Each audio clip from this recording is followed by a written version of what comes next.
बच्चों, आज हम लोग चर्चा करेंगे कि वस्तु किसे कहते हैं, प्रतिबिंब किसे कहते हैं। साथ ही साथ हम देखेंगे कि समतल दर्पण के द्वारा किस प्रकार से प्रतिबिंब प्राप्त होता है।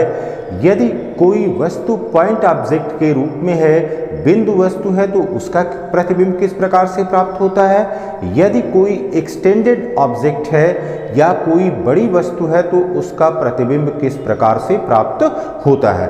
तो सबसे पहले यहाँ पर देखिए, हम दो बिंदुओं पर अपने को केंद्रित करेंगे, एक वस्तु पर और दूसरा प्रतिबिंब पर, ऑब्जेक्ट और इमेज पर,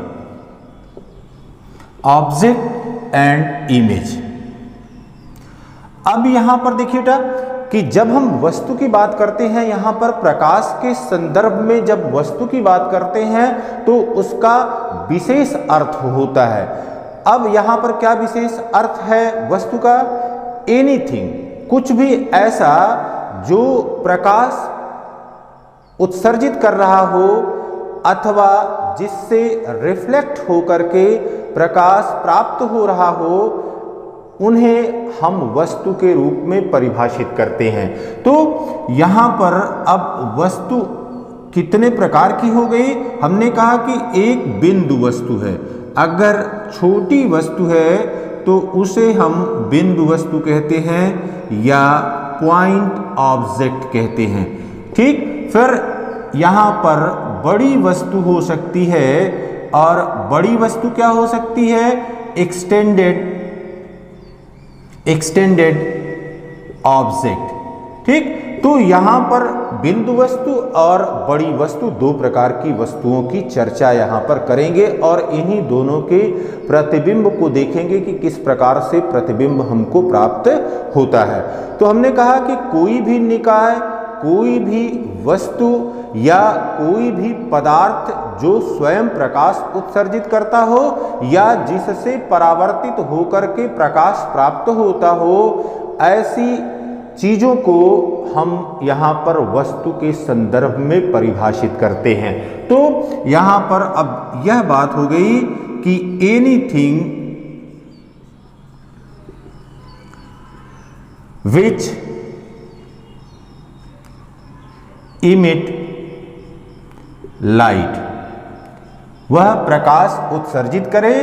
अब इसमें इसका स्वयं का प्रकाश हो सकता है या यह परावर्तित प्रकाश हो सकता है। तो दोनों के संदर्भ में अब जैसे देखिए कैंडल है या मोमबत्ती, इसी प्रकार से लैंप, इसी प्रकार से बल्ब, इसी प्रकार से तीर, या हम पिन लें या कुर्सी लें, मेज लें, या हमारे आसपास जो भी वस्तुएं हैं, आसपास की वस्तुएं जो प्रकाश उत्पन्न कर रही हो और अथवा प्रकाश उनसे परावर्तित होकर के प्राप्त हो रहा हो, तो उन्हें हम वस्तु के रूप में परिभाषित करते हैं। फिर देखिए, जैसे यदि हम किसी समतल दर्पण में या प्लेन मिरर में अपना चेहरा देख रहे हैं तो हमारा चेहरा एक वस्तु के रूप में व्यवहार करता है। अब बात आती है कि प्रतिबिंब क्या होता है या इमेज को कैसे परिभाषित करते हैं। यदि कोई प्रकाश की किरण किसी वस्तु से चल करके किसी समतल दर्पण पर, किसी गोलीय दर्पण पर अथवा किसी गोलीय लेंस पर गिरती है, तो परावर्तन अथवा अपवर्तन के पश्चात, दोनों के केस के लिए है कि परावर्तन अथवा अपवर्तन के पश्चात यदि जिस बिंदु पर वह मिलती है अथवा मिलती हुई प्रतीत होती है, तो ऐसे बिंदु को हम प्रतिबिंब कहते हैं। वस्तु से चलने वाली प्रकाश की किरण परावर्तन अथवा अपवर्तन के पश्चात जिस बिंदु पर मिलती है अथवा मिलती हुई प्रतीत होती है, ऐसे बिंदु को हम प्रतिबिंब के रूप में परिभाषित करते हैं। इसका मतलब यह हुआ कि प्रतिबिंब क्या है? यह ऑप्टिकल प्रेजेंस ऑफ ऑब्जेक्ट है। Optical presence of object, optical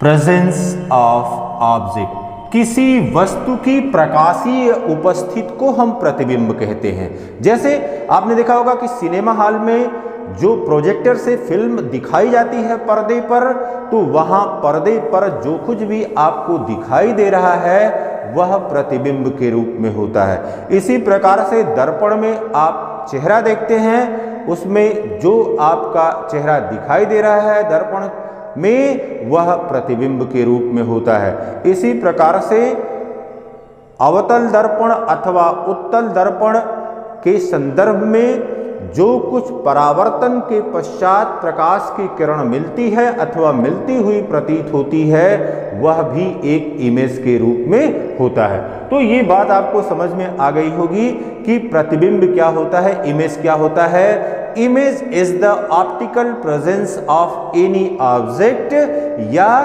किसी वस्तु से चलने वाली प्रकाश की किरण परावर्तन के पश्चात अथवा अपवर्तन के पश्चात जिस बिंदु पर मिलती है अथवा मिलती हुई प्रतीत होती है, ऐसे बिंदु को हम वस्तु के रूप में परिभाषित करते हैं।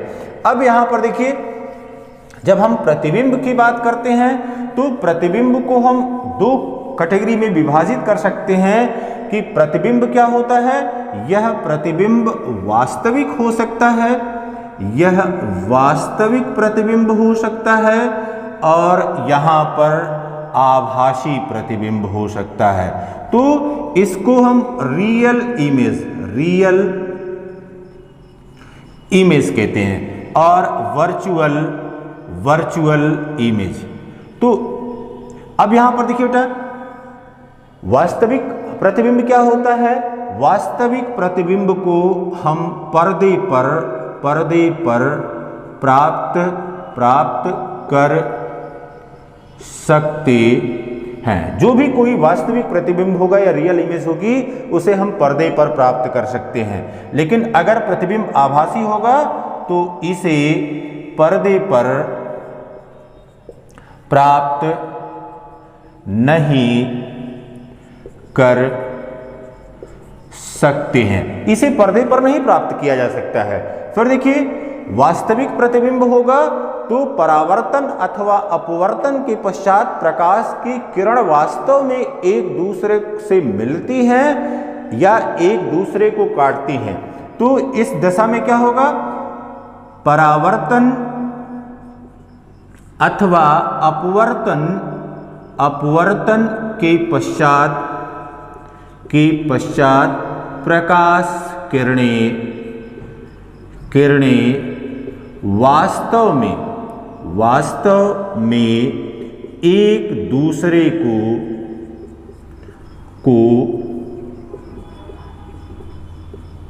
एक दूसरे को काटती हैं।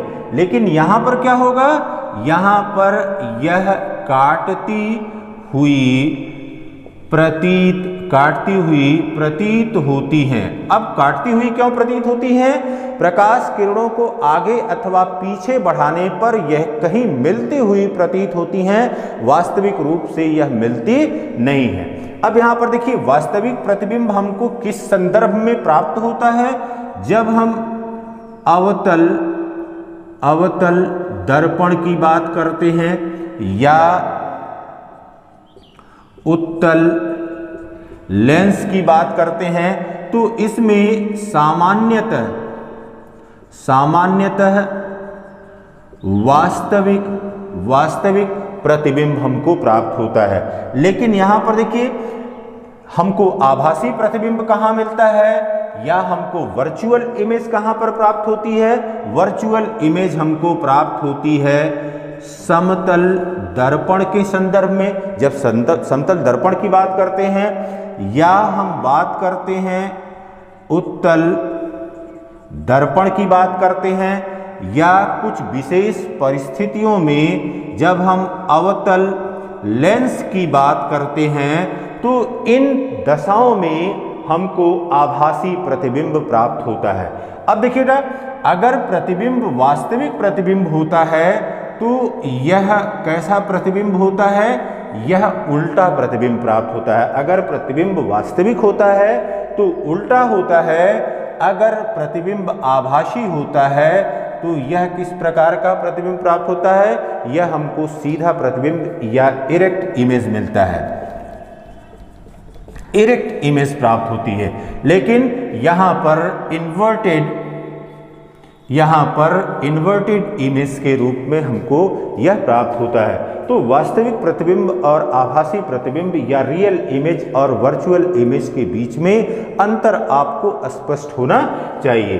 फिर अब देखते हैं कि किस प्रकार से हमको बिंदु वस्तु का या समतल दर्पण द्वारा किस प्रकार से प्रतिबिंब प्राप्त होता है, बिंदु वस्तु के लिए किस प्रकार से प्रतिबिंब प्राप्त होता है, और यदि हम कोई एक्सटेंडेड ऑब्जेक्ट लिए हुए हैं तो एक्सटेंडेड ऑब्जेक्ट के लिए किस प्रकार से प्रतिबिंब प्राप्त होता है।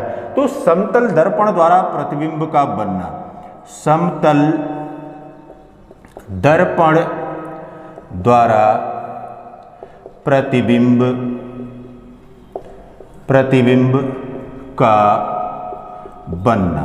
अब यहां पर दो संदर्भ में बात करेंगे।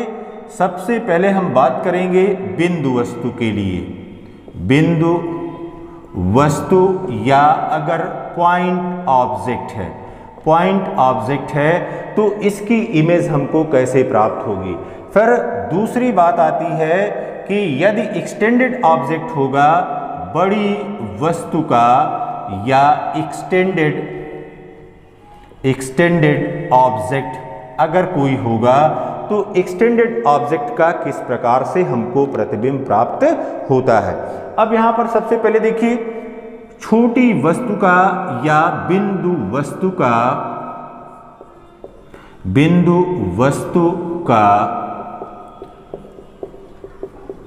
प्रतिबिंब, बिंदु वस्तु का प्रतिबिंब हमको किस प्रकार से मिलेगा। यहां पर देखिए, सबसे पहले हमने एक यहां पर समतल दर्पण ले लिया और यह समतल दर्पण क्या है, समतल दर्पण यम और यम डैश है। ठीक, अब यहां पर कोई एक वस्तु रखी गई है, यह ऑब्जेक्ट O है, यह ऑब्जेक्ट O है। अब यहां पर देखा जाए कि किस प्रकार से इसका प्रतिबिंब प्राप्त होगा। तो अब यह याद रखिए कि किसी वस्तु से विभिन्न दिशाओं में प्रकाश उत्सर्जित होता है या प्रकाश परावर्तित होता है, लेकिन इमेज के निर्माण के लिए या प्रतिबिंब के निर्माण के लिए केवल और केवल 2 या 3 रेखाओं की हमको आवश्यकता होती है, या 2 और 3 प्रकाश किरणों की आवश्यकता होती है, और उसी आवश्यक प्रकाश किरणों को लेकर के हम किसी प्रतिबिंब का निर्माण करेंगे। अब यहां पर देखिए बेटा, 2 स्थानों पर हमने यह अभिलंब खींच लिया। यहाँ पर यह 2 स्थान कहीं पर भी आप चूज कर सकते हैं। यह यन और यन डैश हो गया, यन डैश हो गया, यहाँ पर N1 और N2, 2 अभिलंब हो गया। अब देखिए, इस O से चलने वाली प्रकाश की किरण इस बिंदु से आकर के दर्पण के टकरा रही है, और मान ले रहे हैं कि यह क्या है, A बिंदु पर आकर के टकरा रही है। तो अब क्या कहते हैं यहाँ पर यदि यह I1 कोण से टकरा रही है तो जितने आपतन कोण से यह टकराएगी उतने ही आपतन कोण से यह टकरा करके वापस लौट जाएगी। तो यहाँ पर यह R1 हो गया। अब यहाँ पर देखिए, इसका आपतन कोण यह बराबर हो गया I1, और फिर परावर्तन कोण यह बराबर हो गया R1, और किस बिंदु पर हुआ, A बिंदु पर हुआ। फिर देखिए बेटा, इसी प्रकार से O से चलने वाली प्रकाश की किरण मान ले रहे हैं कि यहां पर पॉइंट ऑफ इंसिडेंस B है, इस B बिंदु पर आकर के किसी आपतन कोण यह I2 है। तो अब B पर आपतन कोण यह I2 के बराबर है, और यहां पर परावर्तन कोण किसके बराबर है, R2 के बराबर है। तो यहां पर देख लीजिए, कोण I1 बराबर हो जाएगा कोण R1 के। इसी प्रकार से इस B बिंदु पर क्या हो जाएगा, कोण I2 बराबर हो गया कोण R2 के। और किस बिंदु पर है ये बात, यह B बिंदु पर बात हो रही है। तो प्रकाश की किरण अपवर्तन या परावर्तन के पश्चात एक निश्चित कोण R2 से यह उसी माध्यम में वापस लौट जाएगी। अब फिर देखिए, अगर इन दोनों प्रकाश किरणों को आप आगे बढ़ाते हैं इस प्रकार से, तो आगे बढ़ाने पर इस प्रकार से यह प्रकाश की किरणें एक बिंदु पर यहाँ पर काट दे रही हैं। अगर यह O बिंदु है तो यहाँ पर इसका इमेज A' मिलेगा। जब इस प्रकाश किरणों को हम क्या किए, प्रकाश किरणों को हमने पीछे बढ़ाया, तो पीछे बढ़ाने पर इसका प्रतिबिंब हमको प्राप्त हो गया। तो यहाँ पर M' यह समतल दर्पण के रूप में था, समतल दर्पण के रूप में था। O यहाँ पर वस्तु है और O' यहाँ पर क्या है, यहाँ पर प्रतिबिंब के रूप में है। तो O से चलने वाली प्रकाश की किरण बिंदु A पर टकराती है, टकराने के पश्चात परावर्तित हो जाती है। यदि कोई ऑब्जर्वर यहाँ पर है तो यह ऑब्जर्वर इसको बड़े आसानी से यहाँ से देख पाएगा कि कहाँ पर उसका प्रतिबिंब मिल रहा है। तो A बिंदु से परावर्तित होकर के इस दिशा में आई, इसी प्रकार से O से चलने वाली प्रकाश की किरण जो दर्पण के बिंदु B पर टकरा रही है, यह भी परावर्तित होकर के इसके नेत्र में पहुंचेगी। और जब इसको आगे बढ़ाते हैं तो आगे बढ़ाने पर यह O' पर प्राप्त होती है। इस प्रकार से किसी छोटी वस्तु का या किसी पॉइंट ऑब्जेक्ट का प्रतिबिंब हमको प्राप्त हो जाता है। अब देखिए, यदि कोई हमने बड़ी वस्तु लिया हुआ है, एक्सटेंडेड ऑब्जेक्ट लिया हुआ है, तो एक्सटेंडेड ऑब्जेक्ट का इमेज किस प्रकार से बनता है या बड़ी वस्तु का प्रतिबिंब किस प्रकार से बनता है। दूसरी बात है कि बड़ी वस्तु के प्रतिबिंब का निर्माण। अब देखिए, इमेज ऑफ एक्सटेंडेड ऑब्जेक्ट, किसी बड़ी वस्तु का प्रतिबिंब किस प्रकार से प्राप्त होता है। यहाँ पर ये हमने दर्पण ले लिया, यह दर्पण M और M' के रूप में है और इसके सामने M और M' के सामने कोई वस्तु AB, यह A है और यह B है। अब देखिए बेटा, इसके सामने कोई वस्तु AB रखी गई है।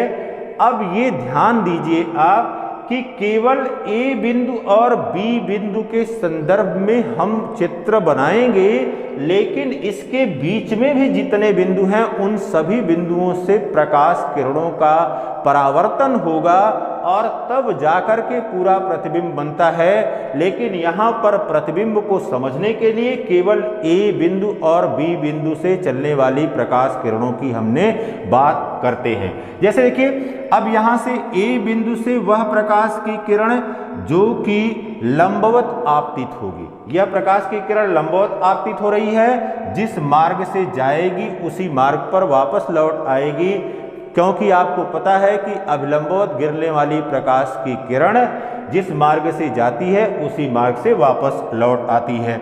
इसी प्रकार से B बिंदु से चलने वाली प्रकाश की किरण जो कि अभिलंबवत इस दर्पण पर आपतित होगी, जिस बिंदु से जाएगी उसी बिंदु पर वापस लौट आएगी।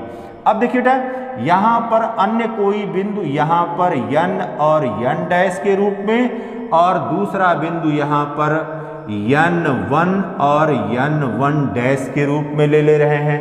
अब A से चलने वाली प्रकाश की किरण जो इस बिंदु पर आकर के गिरेगी, A से चलने वाली प्रकाश की किरण जो कि इस बिंदु पर मान ले रहे हैं कि यह कोई बिंदु C है, इस C बिंदु पर आकर के गिर रहा है, तो किसी न किसी कोण से यह जितने आपतन कोण से इस पर गिरेगी उतने ही परावर्तन कोण से यह पुनः उसी माध्यम में वापस लौट जाएगी। इस प्रकाश किरण को, अब देखिए जो यह प्रकाश किरण है, इस प्रकाश किरण को हमने इस प्रकार से आगे बढ़ा दिया और दूसरी प्रकाश की किरण जो कि परावर्तित होकर के जा रही है उसको इस प्रकार से मिला दिया। जहां पर यह काट रहे हैं यहां पर अब यह A' के रूप में मिल गया। इसी प्रकार से यह प्रकाश की किरण जो कि लंबवत इस पर आपतित हुई थी, इसको हमने आगे बढ़ा दिया। यहाँ पर मान ले रहे हैं कि यह D बिंदु है। B से चलने वाली प्रकाश की किरण जो कि D बिंदु पर आकर के किसी आपतन कोण I2 पर गिर रही है, यह भी परावर्तित होकर के जितने कोण पर आपतित हुई है उतने ही कोण पर यह परावर्तित हो जाएगी। यहाँ A बिंदु पर आप देंगे कोण I1 = कोण R1, B बिंदु के लिए आप देखेंगे कोण I2 = कोण R2।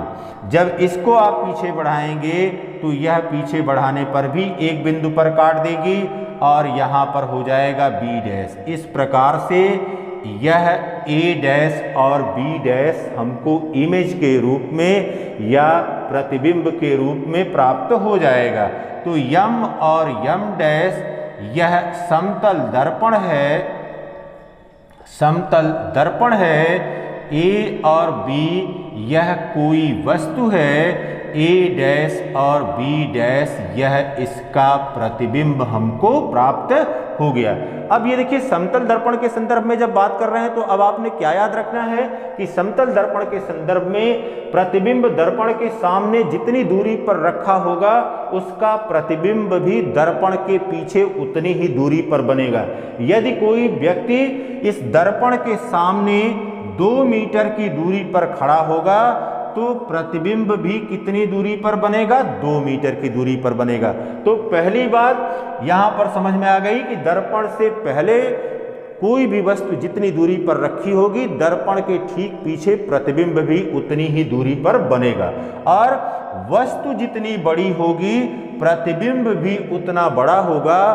मीन्स आप अगर अपना प्रतिबिंब किसी दर्पण में देखते हैं तो ऐसा नहीं है कि आपका प्रतिबिंब किसी दानव रूप में या बहुत बड़ा शरीर हो जाता है। जितनी साइज आपकी है उसी साइज में प्रतिबिंब आपको मिलता है।